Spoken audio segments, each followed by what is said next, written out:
Chris Hopfensperger. Chris, you're very, very welcome to us today. You journeyed a long way from Singapore. Of course, Chris is with the Business Software Alliance. They, of course, came out with this most recent study that I think that Claro pointed out very, very well.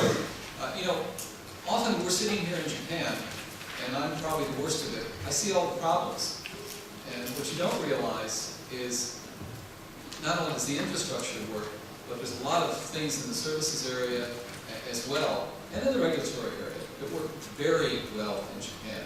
And the fact is, the rest of the world looks at Japan and wishes that the system worked as smoothly and seamlessly as they do. I live in the mountains of Nagano. I have high-speed internet. And so I think that Chris and the Alliance reminds us that not only is Japan doing well, but the rest of the region, and indeed the world, is looking for Japan's leadership in this area. So Chris, I'd like to have you talk a little bit from that point of view, and also kind of maybe comment a little bit. We heard from John, we heard from Claro, about how global services companies look at the kind of debate that's going on in Japan about privacy. And maybe a little quick reflection on what you've been hearing today, which is very heartening to me, that the focus of privacy law here in Japan, and an important objective of it, is to promote the economy. Please. Thank you, Jim, and thank you for the opportunity and the kind introduction. The one hole in my resume, I think, is that I don't have a degree from Keio. I will be putting together my application. As Jim mentioned, I'm with BSA, the Software Alliance, and my title there is Technology Policy Counsel. More informally, I'm known as the Cloud Guy. And I've been talking about these issues for 3 or 4 years now. And I think Jim's introduction is exactly right, that when we start talking about the cloud, and we talk about this new 21st century economy, you can't look at anything like privacy in a vacuum. You have to look at it in relation to all the other laws that underpin the digital economy. And you can't look at what you're doing in a particular market in a vacuum either, because in order to enable cloud and cloud services, these things have to work together. At BSA, we put together the Cloud Computing Scorecard, which looked at laws and regulations that impact cloud, sort of undergird the cloud economy in 7 different sectors. The first of those, and I think many of our member companies would say is most important, is privacy.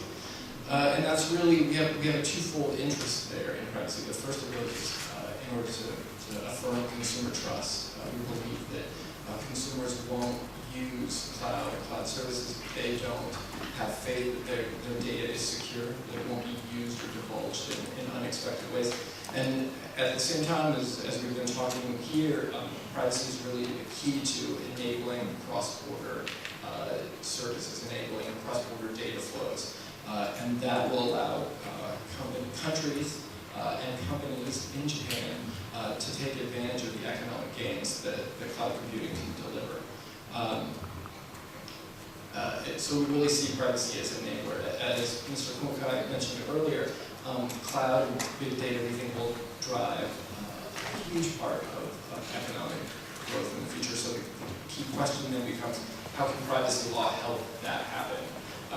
There was some talk earlier, a panel about a US type model versus a EU type distinction in privacy law. And I really think one of the other commenters made a key point, Mr. Mukai, Japan will take its own way. All countries are going to take their own way on privacy law. The key is, how do we make those privacy laws work together? And that's really what BSA has been focused on in our cloud scorecard. At the same time, more recently, BSA put out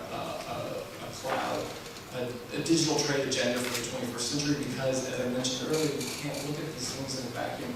Right now, even before Japan finishes its work on privacy law reforms, several countries in the region are going to conclude the Trans-Pacific Partnership, the TPP, and there are implications there for privacy as well. What BSA has outlined in this report privacy is that countries shouldn't be using privacy law as a way to be an obstacle to digital trade.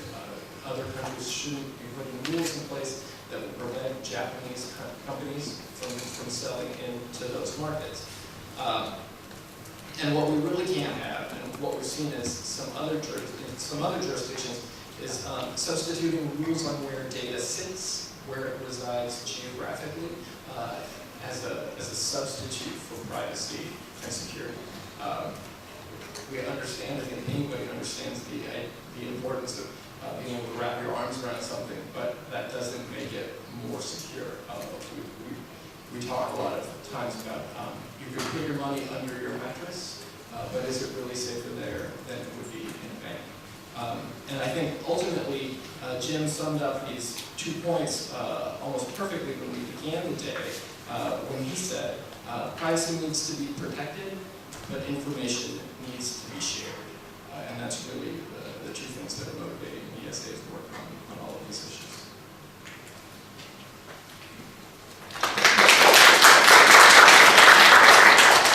Yes, thank you very much.